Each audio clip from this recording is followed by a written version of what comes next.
नमस्कार दोस्तों, मैं आपका सी अक्षय। अभी अपन यहाँ से कंटिन्यू करेंगे, बीच में थोड़ा इशू हुआ था।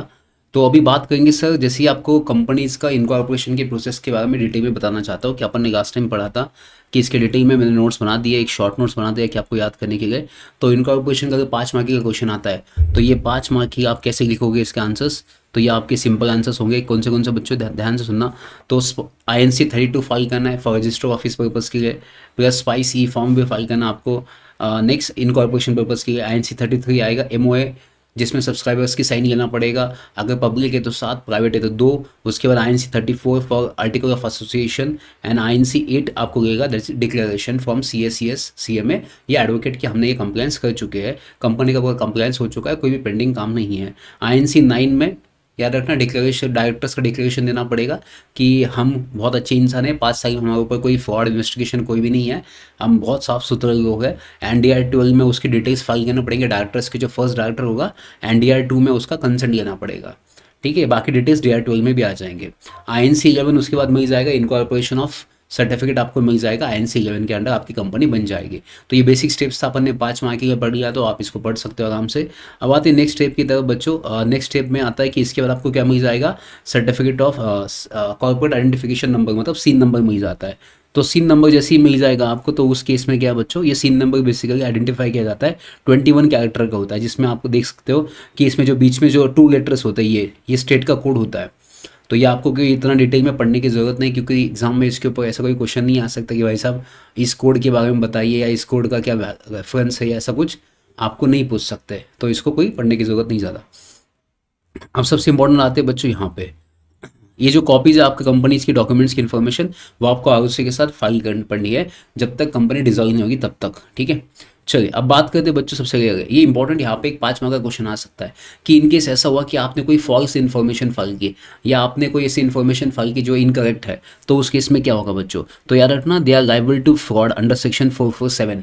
चार चार लोग मिलके अगर साथ में फ्रॉड करेंगे, तो कैसे याद करने का, चार चार लोग मिलके साथ में फ्रॉड करेंगे तो यह लाइबल फॉर द फ्रॉड की जो लाइबिलिटी उसके लाइबल हो सकते हैं। इनकरेक्ट स्टेटमेंट दिया, इनकरेक्ट सब्सक्राइबर्स है, फेक डिक्लेरेशन दिया, कोई मटेरियल को हाइड कर दिया, तो अंडर सेक्शन 447 के अंडर क्या होगा, it's proven after the incorporation that the company was form by, क्या किया, फॉल्स या इनकरेक्ट इन्फॉर्मेशन दिया, सप्रेसिंग द मटेरियल फैक्ट को सप्रेस कर दिया, या यूजिंग फ्रॉडुलेंट एक्शन, मतलब फ्रॉड पर्पस के लिए आपने बनाया गया 420 करने के लिए। तो इस केस में प्रोमोटर जो होगा, जिसने कंपनी के लिए इनिशिएटिव लिया होगा, first director and those making the declaration, CA, CMA, advocate for fraud under section 447। तो 447 के अंडर वो गायब हो सकते हैं। कौन से चीज़ के लिए, फॉल्स स्टेटमेंट दिया, फैक्ट को सप्रेस किया, या फ्रॉड एक्शंस किया, या कोई फ्रॉड ऐसे एक्शंस किया, तो उस केस में अंडर सेक्शन 447 के अंदर आपका मैटर चला जाएगा। देखिए NCLT, अभी जैसे बच्चों पता है आपको, पहले केसेस हाई कोर्ट में जाता था, किस में जाता था पहले, कोर्ट हाई कोर्ट में जाता था या सुप्रीम कोर्ट में केस जाता था। आपके वहाँ ना कंपनी के लिए खास अपन ने एक कोड बनाया है, मतलब ट्राइब्यूनल। अब बहुत सारे बच्चों का डिफरेंस नहीं पता कि सर कोर्ट एंड ट्राइब्यूनल में डिफरेंस क्या है बच्चों। देखिए कोर्ट ना परमानेंट नेचर का होता है, परमानेंट, कभी चेंज नहीं होता है। ट्राइब्यूनल टेम्पररी बेसिस पे अपॉइंट किया जाता है, जैसे केस हुआ उसके बेसिस पे। जैसे for example Harshad Mehta scam हुआ, हर्षद मेहता शेयर मार्केट का स्कैम था, तो टेम्पररी बेसिस पे एक बेंच अपॉइंट किया जाएगा। बेंच का मतलब 3 4 जजेस, तो वो क्या करेंगे, उसके ऊपर एक्शन लेंगे, डिसीजन पास करेंगे, वो बेंच खत्म, वो घर जाएंगे, पैसे लगे खत्म। तो ये टेम्पररी बेसिस पे अपॉइंट किया, जैसे कमेटी अपॉइंट करते हैं वैसे ट्रिब्यूनल होता है टेम्पररी बेसिस पे। तो NCLT ये judicial body, quasi judicial, under section 408 के अंडर इसको बनाया गया था, और इसमें पूरी कंपनी के मैटर्स आ सकते हैं। ठीक है, अगर कोई कंपनी का मैटर आपको फाइल करना केस, तो आपका मैटर कहाँ पे जाएगा, NCLT के अंडर ये मैटर आपका चला जाएगा।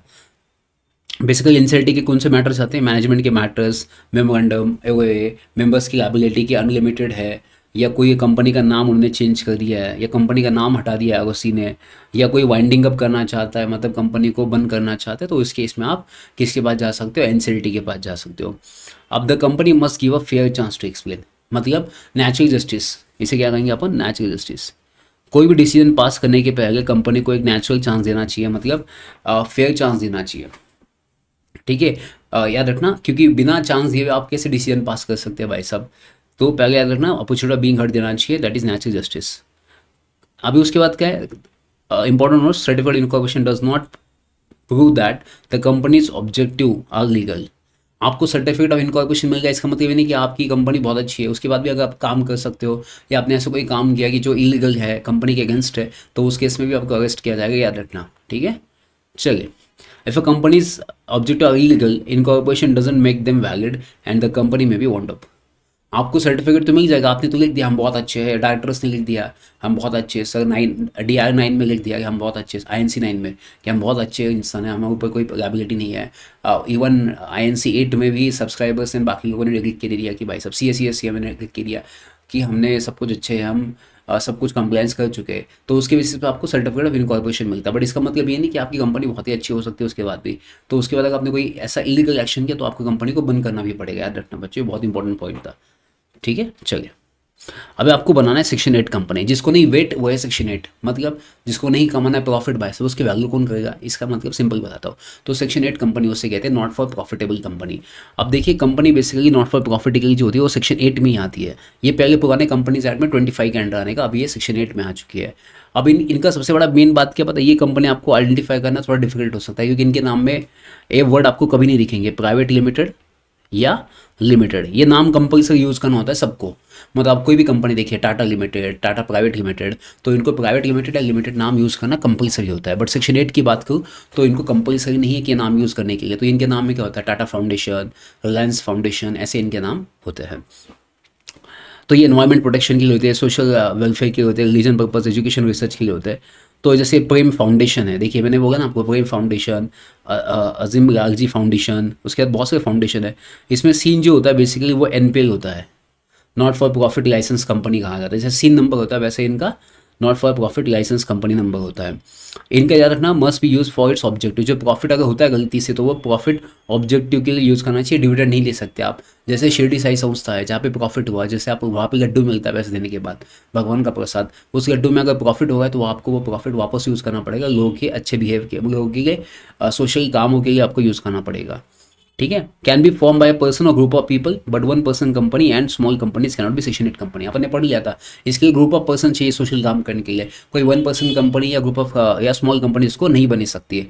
अब firm can be a member of section 8 company, firm मतलब पार्टनरशिप फर्म भी इसकी मेंबर बन सकती है। Enjoy same privileges and obligation as a limited company but not use limited और प्राइवेट लिमिटेड इज नेम। तो ये नाम नहीं यूज़ कर सकते, लिमिटेड प्राइवेट लिमिटेड। तो आपको लाइसेंस किससे मिलेगा, सेंट्रल गवर्नमेंट से। ROC क्या करेगा, आपको ग्रांट कर देगा लाइसेंस, अप्रूविंग करेगा चेंज आर्टिकल ऑफ एसोसिएशंस। क्योंकि आपको ना आर्टिकल ऑफ एसोसिएशन में भी चेंज करना पड़ेगा। आर्टिकल ऑफ एसोसिएशन बात करते हैं रूल्स एंड रेगुलेशंस। अगर आपको कंपनी चेंज करनी है from public to section 8 company, then आपकी AOA में भी चेंज करना पड़ेगा। And other provisions changing the MOA for conversion to another company type. And MOA में भी चेंज करना पड़ता है, आपकी कंपनी का ऑब्जेक्ट चेंज हुआ, बिकॉज पहले आपका ऑब्जेक्ट था प्रॉफिट कमाना, अभी आपका ऑब्जेक्ट चेंज करना पड़ेगा, MOA में क्या नॉट फॉर प्रॉफिट के लिए आपको कंसिडर करना पड़ेगा। जो रीजनल डायरेक्टर होगा आपकी एरिया का, महाराष्ट्र का, तो जैसे महाराष्ट्र का वेस्ट में अगर बात करो तो मुंबई में ऑफिस है, तो वहाँ पे आपको परमिशन लेना पड़ेगा। Changes to memorandum for conversion and revoke the licence, licence करने के राइट उनके पास दिए गए। ठीक है, चलिए लाइसेंस कौन ग्रांट करता है, सेंट्रल गवर्नमेंट ग्रांट करता है लाइसेंस, चैरिटी पर्पस के लिए, एजुकेशन, सोशल वेलफेयर, इसके लिए यूज़ किया जाता है। प्रॉफिट सिर्फ ऑब्जेक्टिव यूज़ किया जाएगा, डिविडेंड आपको नहीं मिलेगा, याद रखना। एंड जो लाइसेंस मिलेगा वो कंडीशन के बेसिस पे मिलेगा बाय द ROC। बहुत सिंपल फॉर्म है। तो सेक्शन 8 कंपनी क्या, जिसको कोई वेट नहीं है, वो क्या होता है जनरली बच्चों, उसके अंदर क्या होता है, NPL होता है basically, not for profit company, licence number होता है उसमें, CI नंबर नहीं होता है। इनमें अगर प्रॉफिट होता है तो वो वापस ऑब्जेक्ट के लिए यूज़ करना पड़ेगा, मेंबर्स को डिविडेंड नहीं देना पड़ेगा। और याद रखना इनके नाम में प्राइवेट लिमिटेड या लिमिटेड वर्ड्स नहीं यूज दिखे जाएंगे आपको। और इनका जो बेसिकली जो ऑब्जेक्टिव होता है वो चैरिटी या सोशल वर्क के लिए किया जाएगा। तो इनका प्रोसेस क्या होता है बच्चों, सिंपल फॉर्म करने का प्रोसेस बहुत ईजी होता है। तो अगर मैं बात करूँ रजिस्ट्रेशन प्रोसेस की, तो सबसे पहले फर्स्ट आपको स्पाइस ई फॉर्म प्लस INC 32, ये कॉमन फॉर्म है हर जगह पे, वो आपको फाइल करना पड़ेगा। फिर आपको करना पड़ेगा MOA, अपन ने पढ़ा था डिक्लेरेशन सेम CA एडवोकेट का। फिर आपको एस्टिमेट करना पड़ेगा कंपनी का इनकम कितना, एक्सपेंडिचर कितना नेक्स्ट 3 साल के लिए आपको, including the source of income, आपको पैसा कहाँ से आने वाला है सोशल एक्टिविटी करने के लिए, ये भी आपको देना पड़ेगा। ये सुनो, एंड डिक्लेरेशन देना पड़ेगा, जो भी इंसान इसको अप्लाई करना चाहता है, सब्सक्राइबर जो भी है, तो उनको डिक्लेरेशन देना पड़ेगा, जैसे अपन ने लास्ट टाइम पढ़ा था। ये सोनू, चलिए अभी आपको यहाँ पे सबसे पहले फर्स्ट करना है चेंजिंग मेमोरेंडम ऑफ आर्टिकल्स। अगर आपको आर्टिकल से MOA में चेंज करना है तो सबसे पहले फर्स्ट रीजनल डायरेक्टर की परमिशन लेना पड़ेगी एंड ROC की आर्टिकल्स के लिए। देखिए MOA के रीजनल डायरेक्टर बहुत बड़ा इंसान होता है, रीजनल डायरेक्टर जो पूरे रीजन को, नॉर्थ ईस्ट वेस्ट रीजन को संभालता है, तो रीजनल डायरेक्टर के लिए MOA है। एंड अगर आपको सिर्फ आर्टिकल्स में चेंज करना है, आपके रूल्स एंड रेगुलेशंस को चेंज करना है, तो ROC के पास आपको जाना पड़ेगा। तो अपन देखेंगे वो डिटेल में कैसे कन्वर्ट करना है आपको, कैसे उसमें चेंजेस करने हैं। ठीक है, चलिए तो अपन ये अपने नेक्स्ट क्लास में देखेंगे। ये यहाँ तक था आज का क्लास, तो अपन ये बाकी का नेक्स्ट क्लास में इसको डिस्कस करते हैं बच्चों। ओके बच्चों, अगर आपको पसंद आया तो प्लीज़ यस करना कमेंट बॉक्स में। तो अपन नेक्स्ट क्लास पक्का देखेंगे, ऐसी सीरीज अपन कंटिन्यू करेंगे नेक्स्ट 1 महीने तक।